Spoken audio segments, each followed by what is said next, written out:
안녕하세요. 신우의 말도 안 되는 부탁에 고통받고 있는 30대 여성입니다. 저는 지금도 제가 왜 이런 문제에 시달려야 하는 건지 모르겠어요. 물론 이젠 안 보고 살기로 마음먹었으니 그 이유를 굳이 알아내서 이해할 필요는 없겠지만요. 그래도 저도 뭣도 모르고 당해서 그런가 가슴에 응어리가 져서 하소연이라도 해야겠습니다. 신우도 남들 사연 듣는 거 좋아하는 눈치던데 이것도 꼭 듣고 뭐라도 깨닫는 바가 좀 있으면 좋겠네요. 남편과 저는 동갑으로 27살이 되던 해 지인의 소개로 만났습니다. 남편은 어땠는지 모르겠지만 저는 적어도 결혼을 생각하고 만난 것은 아니었어요. 그런데 1년 2년 작은 문제 하나 없이 주변 사람들이 부러워할 만큼 예쁜 연애를 했고 그렇다 보니 자연스레 결혼 이야기도 나누게 되더라고요. 그리고 사귄 지 3년이 넘어가면서 남편이 먼저 정식으로 프로포즈를 해왔습니다. 결혼하면서 친정에서 1억을 해주신 반면 시댁에서는 아무것도 안 해주셨어요. 그리고 저는 왜 아무것도 안 해주시냐 묻지 않았고 남편도 껄끄러운 부분이라 그런지 저에게 미안하다는 말만 할 뿐 무슨 상황인지는 설명해주지 않더라고요. 그런데 그 이유를 식을 올리고 나서야 알게 되었습니다. 저희 어머님 아버님은 두 분 다 공직에 계셨는데 그로 인해 당신들 직업에 대한 자부심이 상당했어요. 그 시절에 대학물 먹은 사람이 얼마나 되는 줄 아냐는 말씀도 곧잘 하시는 분들이셨고요.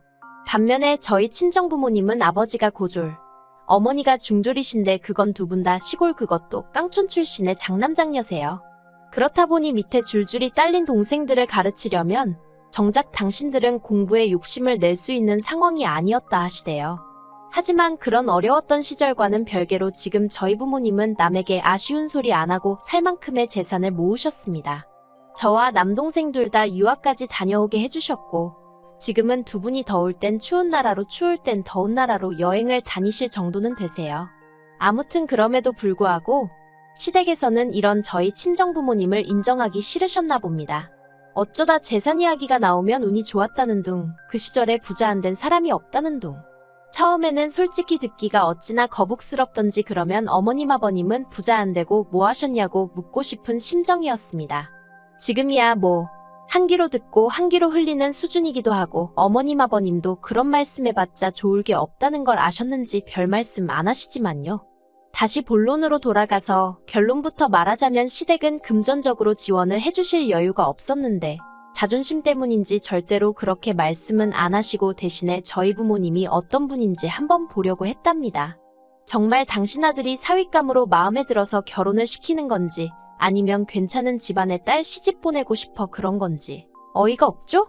저도 정말 그 이야기 듣고는 어이가 없어서 기도 안 차더라고요. 막말로 차라리 제 남편이 무슨 의사 변호사쯤이나 되고 어머님 아버님이 장관급이나 되면 이렇게까지 억울하진 않았을 텐데요. 그리고 이 사실을 알았을 때 솔직히 아닌 게 아니라 결혼을 물을까 그 생각도 몇 번이나 했습니다. 남편한테 내가 어떻게 시부모님을 대해야 할지 모르겠다고 아무 일도 없던 것처럼 살 수 없을 것 같다고 차라리 헤어지자 했지요. 그런데 남편이 제 앞에서 무릎을 꿇고는 정말 미안하답니다. 남편 말로는 저희 부모님과는 반대로 늘 경제적으로 빠듯하게 사시다 보니 이상한 데서 오기를 부리신다며 저더러 이번 한 번만 이해해주면 안 되겠냐고 사정을 하더라니까요. 게다가 그런 와중에 저는 뜻하지 않은 임신 사실을 확인하게 되었습니다. 솔직히 애가 생겨서 그런지 제 마음도 약해지더라고요. 남편에게 한 번만 더 시부모님이 우리 부모님을 무시하시거나 말도 안 되는 말씀을 하시면 나도 그땐 참지 않을 거라고 단단히 일러두고 한 번만 넘어가 주기로 했네요. 그런데 임신을 하고 나서야 저는 신우가 불임이라는 사실을 알게 되었습니다. 저는 원래 남에게 관심이 없는 편이라서 신우가 결혼한 지 10년 차임에도 불구하고 애가 없다는 걸 알았을 때 그냥 그런가 보다 하고 별 생각은 하지 않았거든요. 그런데 알고 보니 20대 초반에 자궁 쪽 관련 수술을 하면서 애를 가질 수 없게 되었다네요. 그리고 이건 워낙에 사적이고 예민한 이야기라서 남편은 물론이고 시부모님도 저에게 하지 않았던 거고요. 그렇다 보니 제 임신 소식이 시댁에서는 그렇게 달가운 일은 아니었던 모양입니다. 다른 집 며느리들은 시부모님이 하도 연락을 해대고 참견을 해서 힘들다던데 저는 오히려 서운한 마음까지 들 정도로 연락은 고사하고 축하조차 제대로 받지 못했거든요. 특히 어머님께서는 제가 무슨 신우에게 큰 실수라도 할까봐 걱정이라도 되셨던 건지 그나마 몇 번 주고받지 않았던 연락에서도 제 안부보다는 말 조심해라. 너무 티내지 말란 소리만 몇 번씩 하셨어요. 입덧이 심해서 회사까지 관둬야 했던 며느리한테 속은 어떻냐 물어보는 대신 말이에요. 반면에 친정에서는 매달 100만 원씩 보내주시며 먹고 싶은 거 넌 없이 먹어라, 부족하면 또 보내주겠다 하셨고, 아이 키우는데 필요한 준비물들도 제가 말하지 않았는데도 알아서 사다 주시고 정말 여러 가지로 마음을 써주셨어요. 남편도 말은 안 했지만 자기가 보기에도 친정과 시댁에서 해주는 게 너무 차이가 나니까 민망해하는 눈치였지요. 그러다 어머님 생신이었습니다. 남편이 저 볼 낯이 없어서 그랬던 건지 저도 왜 그런 건지 이유는 모르겠지만 어머님한테 생활비가 빠듯해서 이번 생신 때는 따로 용돈은 못 드릴 것 같다고 그랬던 모양입니다. 그리고 저는 그 일을 신우를 통해서 알게 되었어요. 상황을 전혀 모르고 있던 와중에 신우한테 연락을 받으면서 말이에요. 살림을 어떻게 하길래 시어머니 생일도 건너뛸 만큼 돈이 없어? 혹시 친정에다 퍼나르고 있는 건 아니고? 갑자기 그게 무슨 말씀이세요? 친정에 제가 왜 돈을 퍼날라요? 오히려 친정 부모님한테 여러모로 도움받고 신세지는 상황인데요. 그리고 어머님 생신을 누가 그냥 건너뛴대요. 모여서 밥 먹기로 했잖아요. 네가 얼마나 내 동생한테 눈치를 줬으면 그 착한 애가 올해는 용돈 못 드린다고 기가 죽어서 엄마한테 전화를 했다던데. 그러게 돈이 없으면 애를 갖지를 말지. 남들 하는 걸 다 흉내내고 살려니까 이런 일이 생기는 거 아니야? 형님, 지금 무슨 말씀을 하시는 거예요? 그리고 저는 돈 있어요. 돈 없는 건 형님 동생, 그러니까 제 남편이 없는 거죠.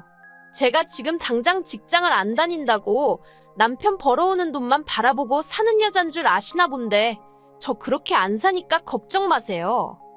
이후로 저는 신우와 완전히 거리를 두고 지내게 되었습니다. 제가 출산을 했을 때도 신우는 축하 인사조차 없었고 저도 그럴 거라 예상하고 있었기에 서운한 것도 없었어요.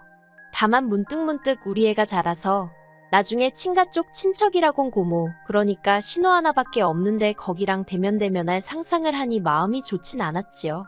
하지만 그런 생각도 잠시뿐이었지 그렇다고 제가 먼저 신우에게 연락하고 그러고 싶진 않더라고요. 그런데 제가 애를 낳고 얼마 되지 않았을 때 친정어머니가 큰 수술을 받게 되셨습니다. 자식이라곤 저와 남동생 하나뿐이었는데 남동생은 외국에서 살고 있다 보니 제가 나설 수밖에 없는 상황이었지요. 그래서 결국 좋고 싫고를 떠나 시어머니의 도움을 받을 수밖에 없었네요. 어머님은 상황이 상황이니만큼 알겠다 하셨지만 워낙 신우가 시댁에 자주 드나들다 보니 그게 걱정이신 눈치였어요. 그런데 이게 웬걸요? 남편에게 전해 들으니 신우가 애를 그렇게 예뻐하더랍니다. 눈을 떼지 못하더라며. 게다가 어머님은 신우가 마음 상해할까봐 걱정을 많이 하셨는데 오히려 애랑 너무 잘 놀아준다며 무척 즐거워하시더군요. 그리고 그때는 신우에게 그간 쌓인 안 좋은 감정은 온데간데 없이 같은 여자로서 안쓰러운 생각이 들더라고요. 본인 속은 얼마나 쓰리고 애달플까 싶어서요. 그래서 신우만 괜찮다면 종종 우리 애를 보여줘야겠다는 그런 생각을 하게 되었지요. 그런데 그게 화근이 될 줄은 몰랐습니다. 첫째 돌진하고 한 달 만에 저는 제가 둘째를 가졌다는 사실을 알게 되었어요. 생각해보면 돌잔치 하던 날도 속이 영 좋질 않아서 계속 콜라랑 사이다만 찾아대긴 했는데 솔직히 긴장해서 체한 줄로만 알았지 제가 임신 중일 거라곤 상상도 못했거든요. 아무튼 그렇게 임신 사실을 확인하자 첫째 때와 마찬가지로 계획한 임신이 아니다 보니 당황스럽긴 했지만 운명이다 생각하고 잘 키워봐야겠다 생각했어요. 그리고 사실 임신 사실보다 저를 더 당황하게 한 건 첫째 때와는 완전히 다른 시부모님, 특히나 어머님과 신우의 반응이었습니다. 어머님은 둘이나 고생스러워 어떻게 키우냐며 저를 걱정하듯 말씀하시면서도 한편으론 저더러 고생했다며 몇 번이나 수고했다, 고맙다 소리를 반복하셨지요. 그리고 그때만 해도 그 수고했다, 고맙다에 설마 그런 뜻이 숨겨져 있으리라곤 상상도 못했는데 임신 7개월 차가 돼가던 시기에 신우에게 연락을 받았습니다. 신우가 저에게 허심탄회하게 단도직입적으로 할 말이 있다며 만나자고 하더라고요. 저희 집으로 오겠다면서요. 그래서 그러라 했습니다. 부쩍 애 본다는 핑계로 저희 집에 자주 오고 있었는데 솔직히 아무리 신우가 개과천선하여 저에게 잘해주고 있긴 했지만 그래도 저는 너무 불편했던 게 사실이에요. 그래도 못 오게 할 수도 없었으니 그냥 마음을 비운 상황이었달까요. 그런데 그런 신우가 저더러 혹시 둘째 낳으면 놔주면 안 돼? 그러대요. 저는 제 귀를 의심했습니다. 뭘 달라고 한 것 같은데 설마 애일 거라곤 생각을 못하고 뭐라고 했냐고 다시 물었어요. 그랬더니 옳게 애 낳으면 바로 놔주면 안 될까? 나 정말 고민 많이 하고 하는 말이야. 그러니까 무조건 안 된다고 하지 말고 한번 긍정적으로 생각 좀 해봐. 우리 시댁 알지? 그쪽에서도 남동생 애를 입양해서 키우는 거면 이해하겠대. 아예 피 한 방울 안 섞인 애 어디서 데려오는 것보단 낫다면서. 옳게도 바로 옆에서 볼 수 있으니까 덜 걱정될 거야. 제발 이번에 낳는 애는 놔줘. 나도 옳게처럼 엄마 소리 듣고 싶어. 솔직히 신우의 구구절절한 이야기를 듣는데 오죽하면 저런 소리를 할까 싶으면서도 한편으론 그래도 그렇지 사람이 돼서 그게 말이 되나 싶대요. 그래서 당연한 말이지만 안 된다고 했어요. 형님 마음이야 내가 알겠다고. 그런데 아무리 그래도 가족 간에 어떻게 애를 주냐. 남이라고 해도 못 주는 건 마찬가지지만 아무튼 안 된다고요. 그랬더니 이젠 신우도 이판사판이다 싶었는지 제 앞에서 어린애처럼 우는 게 아니겠어요. 왜 안 되냐면서 자기가 정말 잘 키울 자신이 있다면서 달리 표현할 만한 말이 없어서 그런데 정말 환장하겠더라니까요. 그리고 결국 신우는 눈물만한 10바가지는 쏟아내고 자기 집으로 돌아갔습니다. 신우를 돌려보내고 나서야 저도 긴장이 풀린 건지 있는 대로 진이 빠져서는 한동안 자리에서 일어날 수가 없었네요. 한편 얼마 지나지 않아 퇴근한 남편이 소파에 널브러진 저를 보고는 무슨 일이라도 있었냐며 안색이 너무 안 좋다는 거예요. 저는 고민 끝에 좀 전에 신우가 왔다 갔는데 나더러 이번에 낳는 애를 자기 달라더라며 신우와 나눴던 이야기를 전했습니다. 남편은 점점 얼굴이 울그락불그락 바뀌어 가더니 급기야 자기 누나더러 완전 미친 엑스 아니냐며 욕까지 하더라니까요. 하지만 상황은 그렇게 끝나지 않았습니다. 신우는 신우대로 어머님한테 이야기를 전한 건지 이튿날 연락도 없이 어머님이 저를 찾아오셨거든요. 그리고 처음엔 저는 어머님이 신우 대신 저에게 사과라도 하러 오신 줄 알았습니다. 어머님이 먼저 저더러 많이 놀랐겠다며 미안하다고 말문을 여셨으니까요. 그런데 그건 제 착각에 불과했습니다. 어머님은 몇 번이나 저에게 미안하다 하시면서도 사람이 궁지에 몰리면 별 생각을 다 하게 되는 법이라며 오죽하면 경우 바른 네 신우가 그런 소리를 했겠냐며 살살 신우 편을 들기 시작하셨어요. 그리고는 급기야 당신도 곰곰이 생각을 해봤는데 솔직히 아주 안 될 이야기도 아닌 것 같다나요? 옛날에는 원래 아들 없는 집이 친척집에서 입양도 해오고 그러는 게 흔했다면서 저더러 무조건 싫다고 하지 말고 진지하게 어떤 선택이 진정으로 가족을 위한 길인지 생각해보랍니다.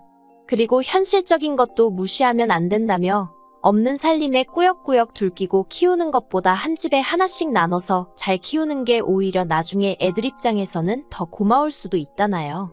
남매를 사촌지간으로 키우라는 말씀을 하시면서 어떻게 그런 말씀을 하시는지 어이가 없어서 기도 안 차더군요. 결국 참다 못한 제가 어머님 떨어 어머님이라도 정신을 차리셔야지. 아무리 자식이라고 해도 그렇지 어떻게 신우의 그 비윤리적이고 비상식적인 생각에 동조를 해주실 수가 있냐 화를 냈습니다. 특히나 다른 사람도 아니고 어머님 손자들인데 말이에요. 그랬더니 어머님은 외손주가 됐든 친손주가 됐든 다 당신 핏줄이니 누가 키워도 상관없다며 당신이 바라는 건 그저 당신 자식들이 고루고루 행복했으면 하는 거랍니다. 그리고 이 모든 대화를 어머님은 모르셨겠지만 안방문 뒤에서 남편이 듣고 있었어요. 어떻게 되었던 일이냐면 어머님이 오신 걸 보고는 제가 남편더러 안방에 들어가 있으라며 남편을 안방으로 밀어넣었거든요. 어머님이랑 남편이랑 부딪히면 큰 소리 날게 뻔한 상황이었는데 저는 그 꼴을 볼 마음의 준비가 안 되어 있었으니까요.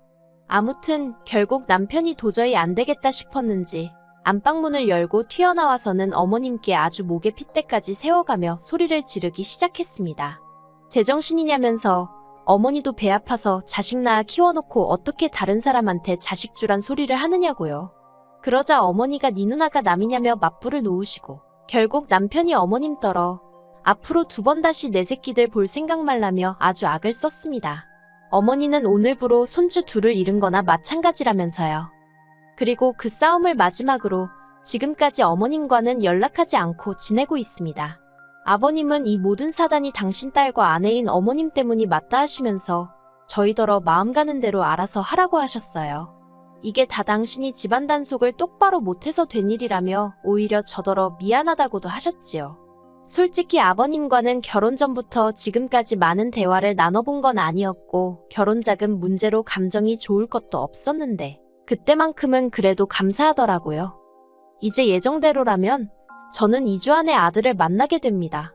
애를 처음 낳아보는 것도 아닌데 가슴이 울렁거리고 벌써 설레고 그러네요. 어머님은 물론이고 신우에게도 절대로 소식을 알리지 않을 생각입니다. 아버님께서 당신한테도 알리지 말라고 하셔서 사진만 보내드리기로 했어요. 갑자기 저희 아들이 좀 불쌍하기도 하네요. 지 누나도 처음 세상 구경하던 당시에 할머니 할아버지한테 제대로 축하를 못 받았는데 또 그러게 생겼으니까요. 그래도 상종 못할 사람들이니 평생 모르고 사는 게 나을지도요. 그리고 남편은 일련의 사태들로 지금은 완전히 제 편으로 돌아섰습니다. 전에는 그래도 크고 작은 문제가 생기면 제 편을 들면서도 스리슬쩍 시댁 편을 들려는 시도를 하곤 해서 저에게 미움을 사곤 했었는데 이제 그럴 이유를 못 느낀다대요. 그래서 오히려 저와 남편 사이가 더 끈끈해진 것도 같아요. 어머님에게 고맙다고 인사라도 드려야 하는 건지. 아무튼 당장 제 목표는 순산입니다. 그리고 이후로는 남편과 함께 애들에게 좋은 것만 입히고 먹이고 보여줄 수 있게끔 저희 친정부모님처럼 열심히 살아봐야겠지요.